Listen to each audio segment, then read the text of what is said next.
All right, today we're going to be doing some, oh, Tuck's leaving. Oh, now we got Keegan. This is going to be really hard to do with all the animals. Hi, Keegan. What's up, buddy? You guys want to be part of the video? Come on. Oh, okay. Hey, Ella. The 1 second technical difficulties. All right, so today what we're doing, guys.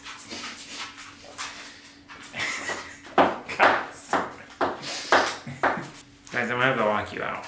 All right, today we are working on my race drift simulator. So we're gonna be upgrading the pedals and the handbrake. We're going to much nicer, much more realistic units. Now, I'm curious if it's gonna work. I'm curious if it's gonna make any difference. Is it really gonna be that noticeable, or is it something that's kind of wasted? I'm always trying to find the point of diminishing return. With everything, with car builds, with camera stuff, with computers, with sims especially. This is a really big one. You know, it's that point where you spend more money, you get more, you spend more money, you get a lot more for your money, and then at some point you spend a lot more money and only get a little bit more. So I'm curious if we're at that point of diminishing return now, or if this next upgrade will be there. And just overall curious how it feels, how it compares. So let me explain to you what I mean about diminishing return.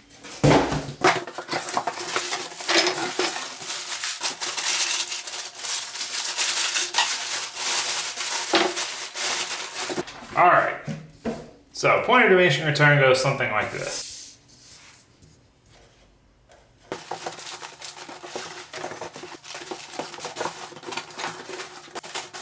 All right, so here's a simple graph. Cost versus performance / quality. Other factors could be determined in this as well, but just general overall product quality, niceness, performance. How well does it work? How nice is it? You know, it could perform similar to something else, but be of much higher quality, much more durable, much just nicer overall to deal with, easier to use, all of that stuff we're gonna lump into this category here.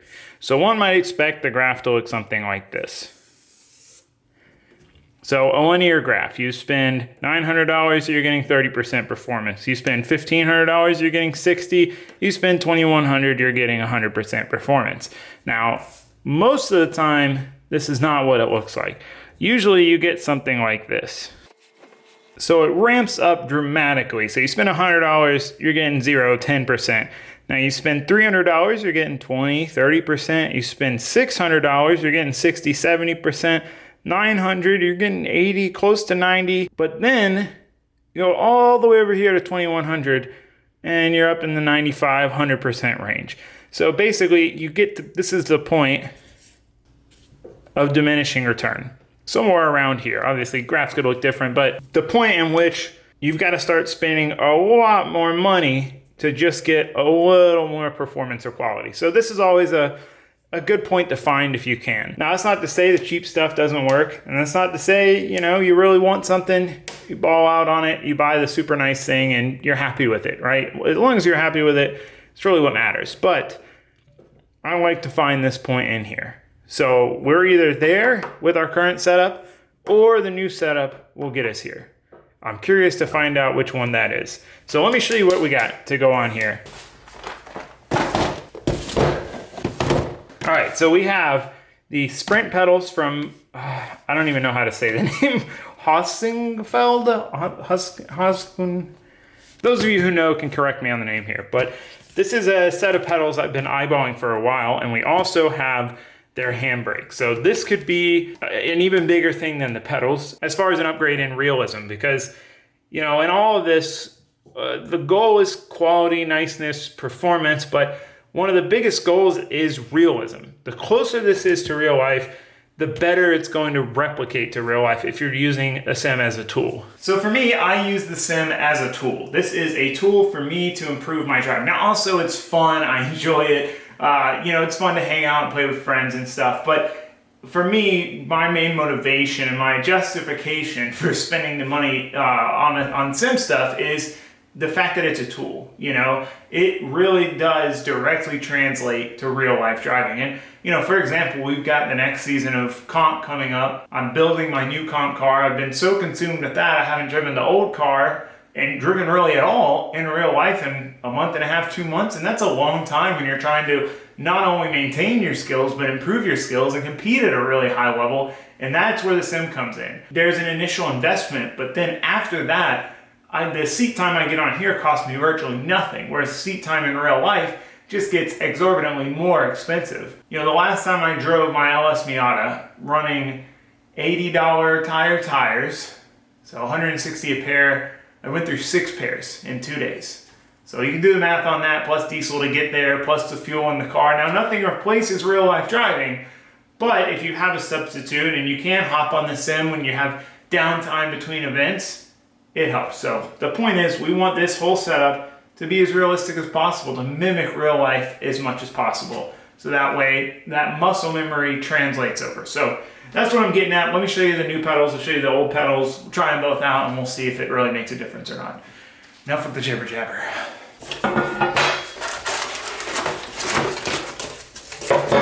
The packaging is so nice. Ooh, these look so nice. This has got to be a gas pedal. Yeah, that's right. Oh man, these look nice, dude.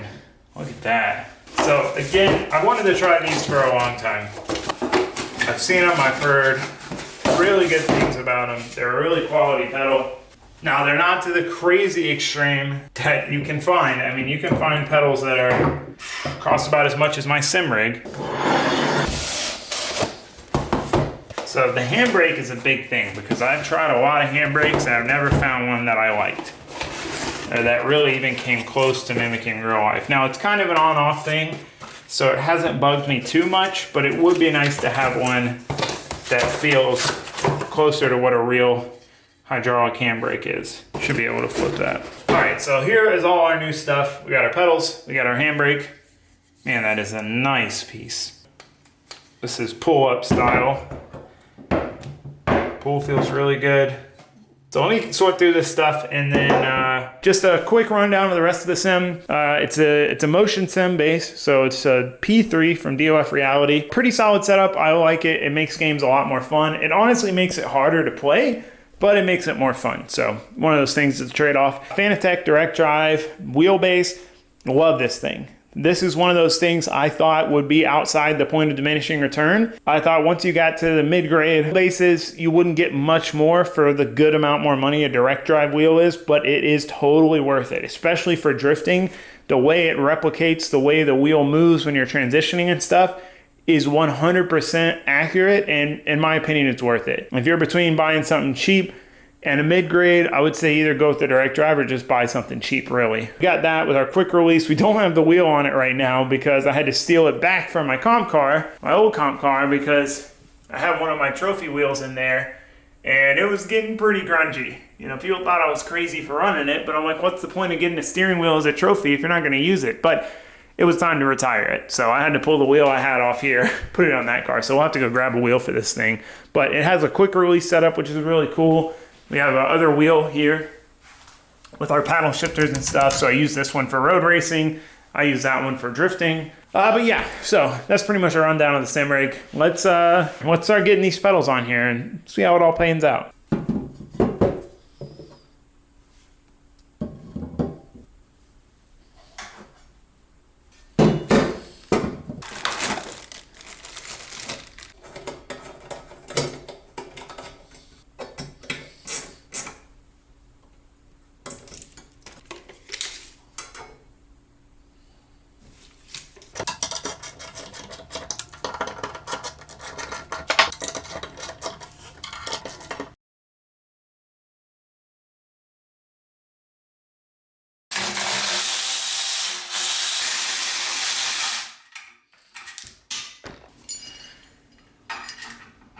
Oh, so close. So this is a bracket they give you. We're just gonna have to drill one hole, pretty much right there. I mean, that works out perfect. We'll just drill a hole right here. Through bolt it, easy peasy. And I guess I could go up to here. Yeah, I'll probably try that.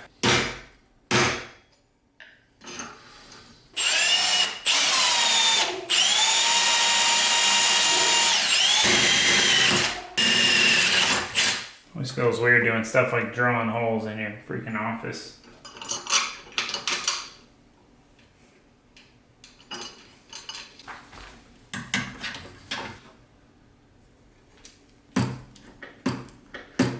Oh, that feels good, dude. The only problem is my base isn't strong enough to handle it. Probably gonna rebuild this wheel support with that extruded aluminum. That is the weak point of this whole rig. You know, having a direct drive wheel on something like this, I'm losing a lot of its force feedback and it just moving the wheelbase around. But it'll get us by for now. It's an upgrade for later on. We got plenty. All right, we got our pedal box really assembled. Got it all set up.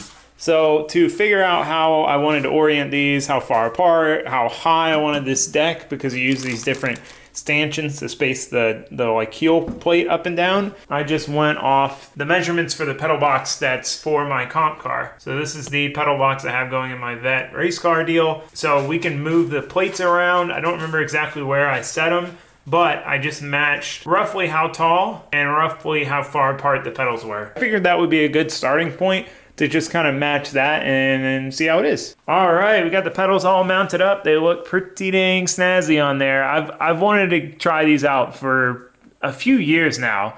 They look so nice online, and seeing them in person, man, they definitely exceed expectations in the quality department, especially the handbrake, man. This is a beefy unit. It just feels solid. So now we just need to try it out. So I gotta finish up the wiring. Had to pull the old wiring out, route the new wiring for the new handbrake and pedals, get that all set up, and then we can give it a shot. So we'll probably have to do some tinkering. Sim rigs are literally like boats, where if you let them sit, you will have so much trouble starting them up. But if you run them all the time, never have an issue. So every time I let this thing sit for a few weeks and don't play it, when I go to play it again, it's all sorts of debacles. But we'll get it sorted, and we'll get online, and we'll see how this thing feels. That's when we're really gonna know how. Everything feels great right now, but once you're in the game, in VR, you're in the zone, is when you really notice the small nuances of how the difference is and how stuff feels, so on and so forth. So, a whole lot of jibber jabber to say. I'm gonna get back to work. Then we're gonna play. That's the fun part, right? All right, all systems are go. We did have to tinker with a couple of things, but I think we got it all sorted. Oh, maybe not, as I say that. My VR is not working. I can't tell if my VR is having a meltdown. It's working on the screen. It's got nothing. See, this is what I mean. I thought it was good to go. It worked a minute ago. Of course, every time you get on after a while, everything's got updates. Steam's got updates. Steam needs this. Steam needs that. Okay, well, a lot of finagling later. Trying another headset that Ben let me borrow. It was broken. Mine seemed broken, but now it's working, so okay. Give this a shot. Oh, I don't have a boost button. Oh, that's right. Well, I gotta figure out a boost button. I had to unplug my button box because I needed to plug the two USBs in for the handbrake and the pedals. I forgot to turn up the boost in this game. So there should be a default. Okay, well that was a little bit of a struggle. Tried to set it up on the keyboard, but that doesn't work unless you're playing keyboard no wheel. So I had to switch to my other Fanatec wheel, the one I use for, racing games, because you'll need buttons on that. Because point is we got it figured out. We got the boost turned up. This car with the setup I have is essentially undrivable without the boost turned up.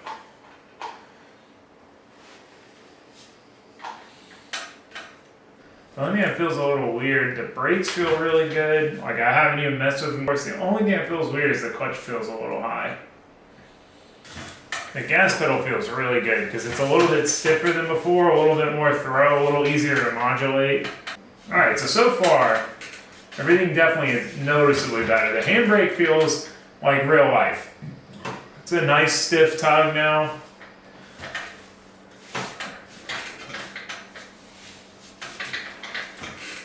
The clutch feels stiffer like it should. It feels a little more linear. Oh, I just realized I never turned the motion on.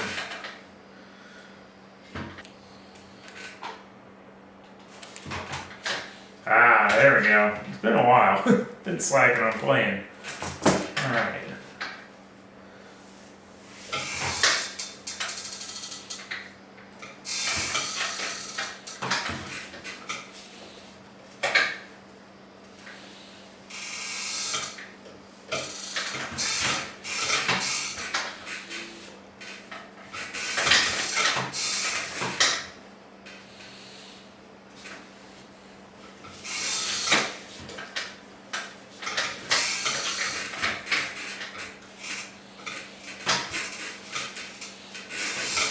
That situation where you're hanging the handbrake longer than you want to is where I'd always notice the other one, like, it would just remind me that it was a video game handbrake.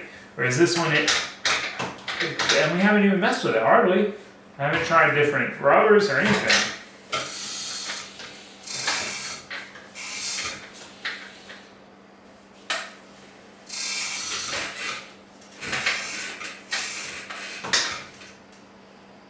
I guess because in that situation, you're just kind of like, come on, get to the corner.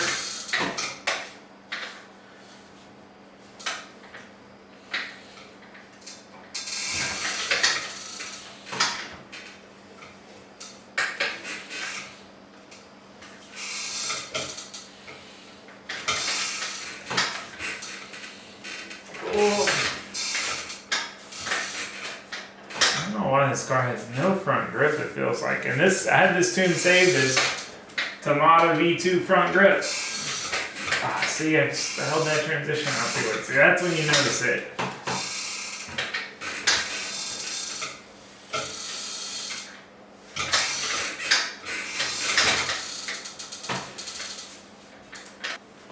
Alright, let's do some tandem.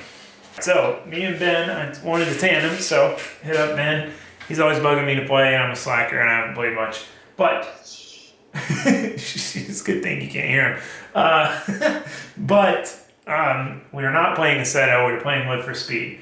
Now, the only downfall to Live for Speed is it's an old game, but me and Ben have tried every Assetto mod that everyone raves about, and it's not a bad game. But Live for Speed much better replicates that last few feet in tandem. When you're in Assetto, when you're a car width behind someone, it feels okay. But when you try to close that door and finesse those last few feet, it just doesn't feel right. It feels like there's a buffer around the cars. Whereas in this game, we both learned how to just like gradually sneak up to someone's door and being able to just sit on their door.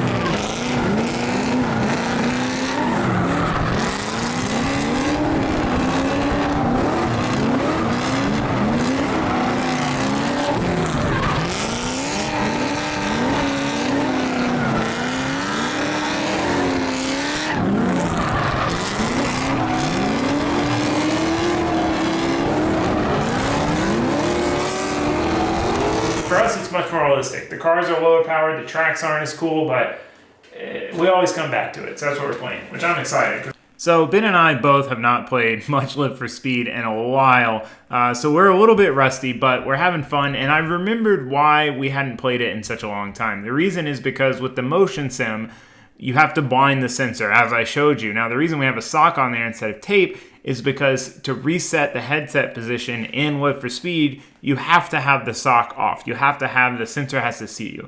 So then you have to basically reset your position and then put the sock on. The problem is if you get up to do that yourself, then you end up like in some weird part, outside the car. So that was always a struggle, and really it was the motion that brought us to Assetto, just because it worked a little bit better. But I know the new VR headsets that don't have sensors, external sensors, work better for this. So I'm probably going to upgrade to one of those. I've debated between triple monitors, but I just don't really think I have the room for triples. And with the motion, I think the VR is the better move. So probably just going to get a better VR headset. But point is, Live for Speed is a ton of fun. As I said, you can see, I'm super rusty. This is my first time playing Live for Speed in months. It's been a long time since I played Live for Speed. It just feels right, man. I've tried Assetto. Everyone raves about Assetto. I've tried to preach the word of Live for Speed. Other people don't get it. I guess it's one of those things. I started with Live for Speed and then went to Assetto. I don't know, but we're having a lot of fun. Everything feels really good. We're enjoying it, and that's what's important, right? Nothing would happen. All right, let's go.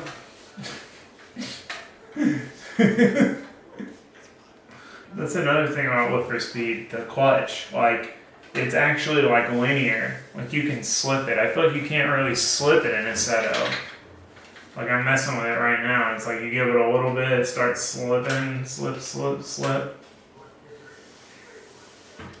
Oh, I should probably call it. I will play again. You gonna do some office work, Blue? I was trying to film a clip here. No. This is what happens when I try to film a clip and not this video. Guys, you were just sleeping 5 minutes ago. All right, now the dogs are gone, except Keegan. He's the responsible adult here. So final thoughts, I would say definitely really nice pedal set. Now, it's not gonna be night and day different to the other ones. I mean, it's essentially the same technology. It's a load cell on the brake and then a linear potentiometer setup on the gas pedal and the clutch pedal. But I think the overall package, I definitely really enjoy it. I am gonna space the base plate up just because my feet are a little bit low. Where it is now is a little low compared to my real life pedals, and where I'm gonna put it might be a little bit high, but should be a little closer to what I'm dealing with in real life, which again, that's really important, the crossover between real life and sim. So really happy with the pedals, really nice setup. The handbrake is a night and day improvement. This thing is the bee's knees. If you're looking for a sim handbrake, in my opinion, this is it. I have not one gripe about this handbrake. It feels right. It's super sturdy. There's no flex. Only flex is on this stuff. Like, it is a nice piece. Impressed with that. Everything hooked up and connected. No problems at all. Didn't have to do anything besides just change the setting in the game to say this is the handbrake, those are the pedals. And yeah, so really excited to play this thing some more. Get it set up again. I need to do some upgrades. I need to upgrade this mounting area for the wheelbase to get rid of the flex. Like, it's kind of pointless having a nice wheel when you have that much slop there. So we got to do that. I need to get a better VR. This is like an OG Rift. So I mean, this thing, I've had it for 5 years, and it was, I think, years old then. So VR has made a lot of improvements. Like I said, getting rid of the sock on the sensor situation. And so there's still a few things to do to get this thing to 100%, but I'm really, really happy with these upgrades. It feels much better. And I mean, hey, it looks cooler too. Everything kind of matches now. So with that being said, that is going to be a wrap for this video. If you're interested in more sim content, I'm always kind of indifferent on doing it. Sim's kind of like my hobby in my spare time. But let me know if you're interested in watching some more. We got some more upgrades to do. We'll see how it goes. So with that, thanks for watching. Thanks for subscribing. I'll see you guys next time. Goodbye. Say bye, Kikis. Ain't too tired. All right, Kiki says bye.